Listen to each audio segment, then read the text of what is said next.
Assalamualaikum warahmatullahi wabarakatuh. Perkenalkan, nama saya Nafis Anas Hadi dengan NPM 06/2024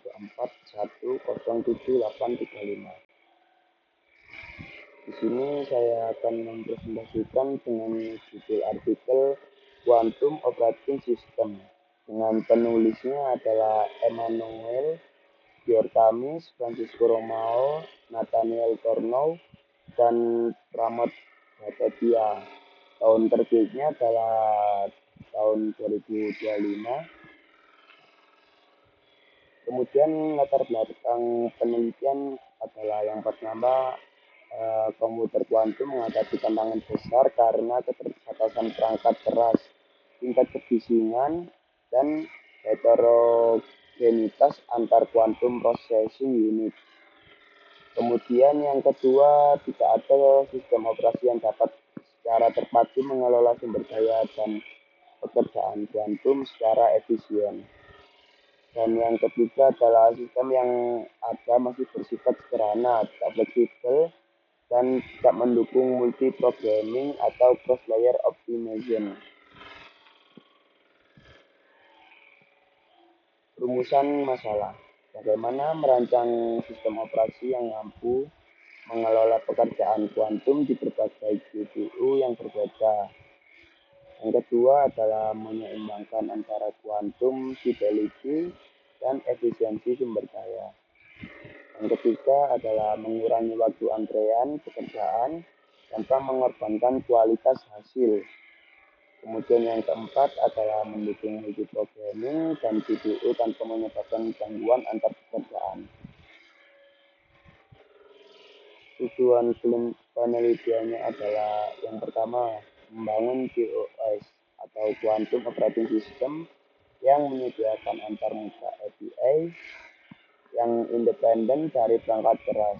Kemudian yang kedua adalah dapat meningkatkan fidelitas kuantum sambil tetap efisien dalam penggunaan sumber daya.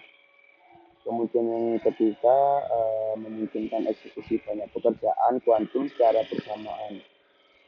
Yang keempat, menawarkan desain modular agar bisa dioptimasi di berbagai lapisan sistem. Solusi yang ditawarkan: QoS memiliki arsitektur modular dengan 4 komponen utama. Yang pertama adalah error mitigator. Yang pertama menggunakan teknik error mitigation seperti circuit cutting, qubit freezing, qubit reuse untuk meningkatkan fidelitas dengan mengurangi noise. Kemudian yang kedua adalah menggunakan budget system untuk membatasi kompleksitas dan overhead. Dan yang ketiga, menggabungkan teknik secara sinergis untuk hasil lebih optimal. Kemudian ada estimator. Yang pertama, memprediksi fidelitas eksekusi tanpa perlu menjalankan program sebenarnya, menggunakan model analitik dan regresi. Kemudian yang kedua, mempertimbangkan data kalibrasi GPU seperti error rate, threshold error, dan waktu koherensi. Kemudian ada multiprogrammer. Yang pertama adalah menggabungkan beberapa pekerjaan kuantum yang kompatibel untuk dijalankan bersamaan pada satu GPU. Yang kedua ada memperkenalkan konsep compatibility score dan effective utilization untuk menghindari interferensi antar pekerjaan.